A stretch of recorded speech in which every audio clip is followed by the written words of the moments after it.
In this video, tuturuan ko kayo kung paano mag-convert ng degree to radian and vice versa.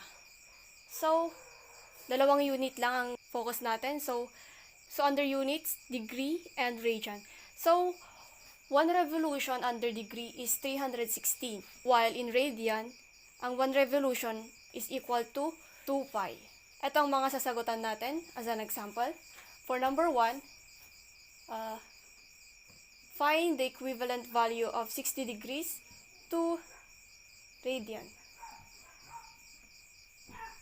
Ayan. So, gagawin lang natin, equate lang natin. So, ang hinahanap natin is x all over 2 pi rad is equal to 60 degrees all over 360 degrees. Ang gagawin lang natin is cross multiply. So, magiging 360x is equal to 60 times 2 pi. Ayan. Kailangan nating i-divide ang 360 sa magkabilaan para mag-stay ang x na hinahanap natin. So, x is equal to 60 times 2 pi divided by 360 is equal to 1.05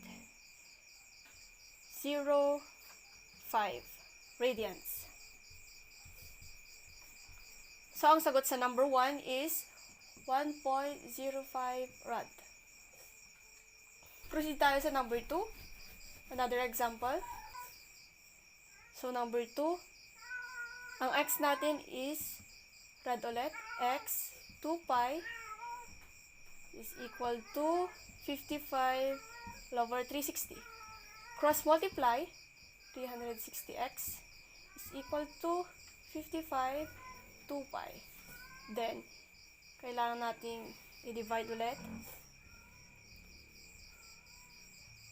And the answer will be 55 times 2 pi divided by 360. So the answer for number 2 is 9.6.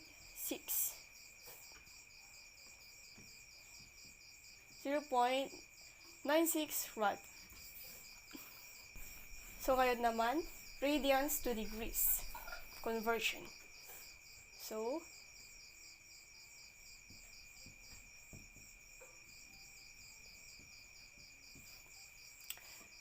So, ang x natin ngayon is degrees. So, 360 is equal to 1 rad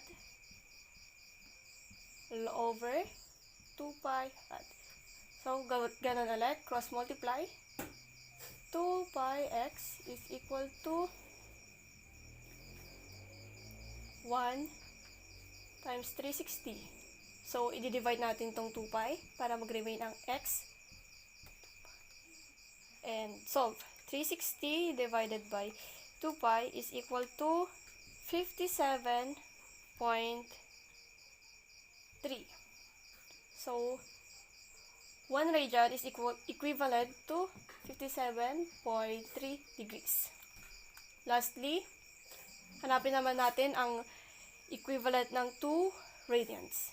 So, x ulit natin is degrees. So, 2 rad over 2 pi rad. Cross multiply ulit. 2 pi x is equal to 2 times 360 divided by ulit 2 pi.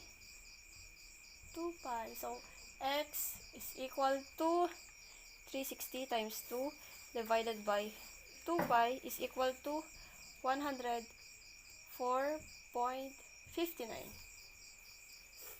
So, 2 radians is equal to 114.59 degrees.